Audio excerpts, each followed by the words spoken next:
I made a huge mistake, and my brother is dead because of it. I can't turn back time. I can't call anyone for help.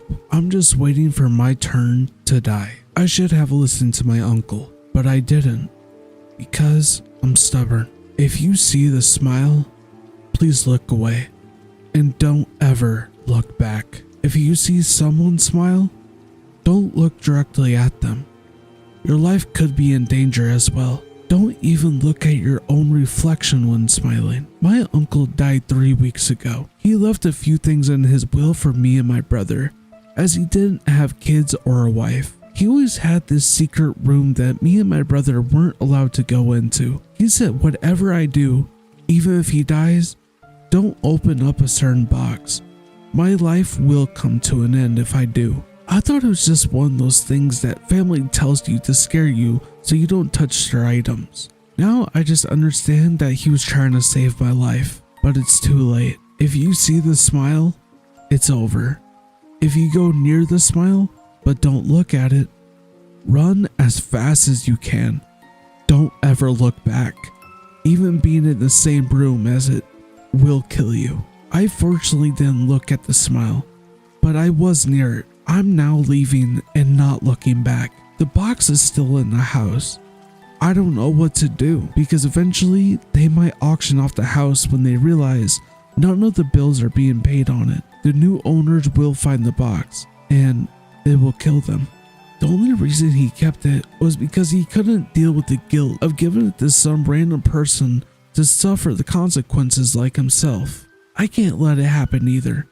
I need to go back and get the box. Should I burn the box or throw it off a bridge?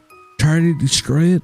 I'm not sure what to do. I went back to the house and went inside the room. There it was sitting on the table. I have to make sure I keep it shut or else I can be in serious danger. Even touching this thing is putting my life in danger. But I need to do something. I was thinking about throwing it off a bridge, but I'm afraid someone will eventually find it. So I need to burn it. I went to the backyard to put some dry leaves and sticks into the fire pit. I threw the box in there and lit it on fire. I was just watching it burn until I realized that the fire was slowly going out. I put some gasoline on it and tried lighting it again, but the lighter wouldn't work anymore. I ran inside to go get a new lighter. When I ran back out, a huge cloud came over the top of me and it started raining and thundering. I had to wait.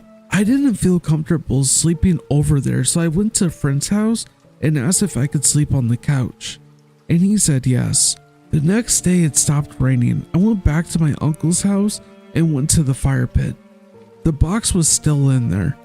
I took all the branches and leaves out and grabbed a bunch of papers that my uncle left in his house before he died. I did make sure that there was nothing important inside the papers that I threw into the fire before I threw it in there. As I was trying to get the second lighter to work, I heard movement behind me. I looked behind me and there was nothing, but my guard was up. I kept trying to get the lighter to work. When it finally did, I set the box and papers on fire. I heard movement behind me again. I turned around quickly. It's a kid. There was a kid, maybe around 10 or 11 years old, just standing there staring at me, smiling at me. I asked him, can I help you? He just stared at me, still smiling. I looked back at the box. It was unlocked. A single tear flowed down my cheek. I slowly turned around to the kid, and now he's right behind me with the same expression on his face. Please, don't hurt me. Even though I knew my life was over, I already looked at the smile on his face. He reached into his back pocket and pulled out a pretty big knife. I knew at this point I was gonna die, but I had to try to fight for my life. I ran as fast as I possibly could. He chased me. I had to loop back around to grab the box. I needed to find a way to put the smile back in the box, but from what my uncle told us, it's impossible. I went around the corner and grabbed a huge log. He came running around and I smacked him as hard as I could. He fell onto the ground with the same smile stuck on his face. I dropped the log and ran to the fireplace. I grabbed the box and went to the kid, but he was gone. Oh no. Where did he go? I looked all around, but he was seriously gone. I ran into the house to see if I could find anything to help me. As I was looking into the same room that the box was in, I heard someone knock on the front door. I ran to the door and looked through the people. It was a woman. She didn't have a smile on her face though. So I answered it. Hi, so my son said you hit him with a log? The kid appeared from behind his mom. As I was standing there speechless, the mom's eyes popped open and then her mouth dropped. She fell onto the ground. He stabbed her in the back. I screamed. I slammed the door. I locked it and ran into the room to keep searching. I was running out of time until I found something. It was a piece of paper that came with the box. I think there was a way to stop it. I turned around to attempt to try it. When I turned around, Isaiah? It was my brother. And he had the smile. He had a knife in his hand. I tried using the ritual to try and fix the curse of the smile. It wasn't working though. Please, Isaiah, snap out of it. It's me, Adam, your brother. I looked back at the paper and then I figured it out.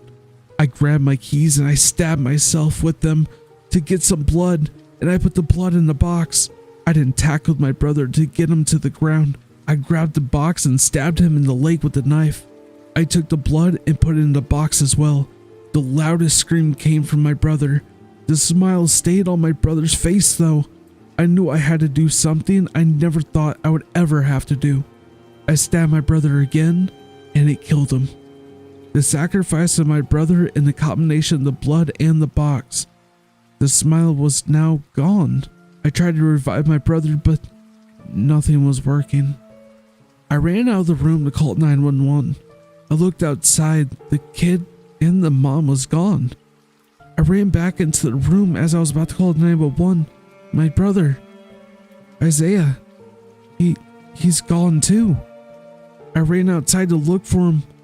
There was a kid, but he was riding his bike with his friend, and his mom was outside in her yard working in her garden. I called my brother and he answered. I'm busy. What do you need? Are you alive? Adam, I don't have time for this. You need to drive to Uncle Randy's house now. Don't ask any questions. Just get here now. I hung up the phone. 5 minutes later, he pulled up and I ran outside and I hugged him. He pushed me off. What are you doing? You need to look at this. I ran inside to go get the box, but when I did, the box was gone. Where did it go? Oh my God. My brother ran inside. Why are you freaking out so much? The box is gone. What box are you talking about? The box that Uncle Randy was hiding from us to protect us. It's an evil box. It needs to be destroyed. Maybe someone stole it. I need to go back to work though. I'll talk to you later. My brother left, and I was left by myself to figure out what happened to the box. I looked around everywhere, but I knew I left it on this little table. Maybe this is a good thing that it's gone. I don't have to deal with it anymore. I took a deep breath and walked into the bathroom. I splashed some water onto my face and looked into the mirror. I had a big smile on my face. I looked down and I lifted up the box. I opened up the box and pulled out my uncle's revolver. I took the safety off and pulled the trigger. Remember everyone, to keep a smile on your face.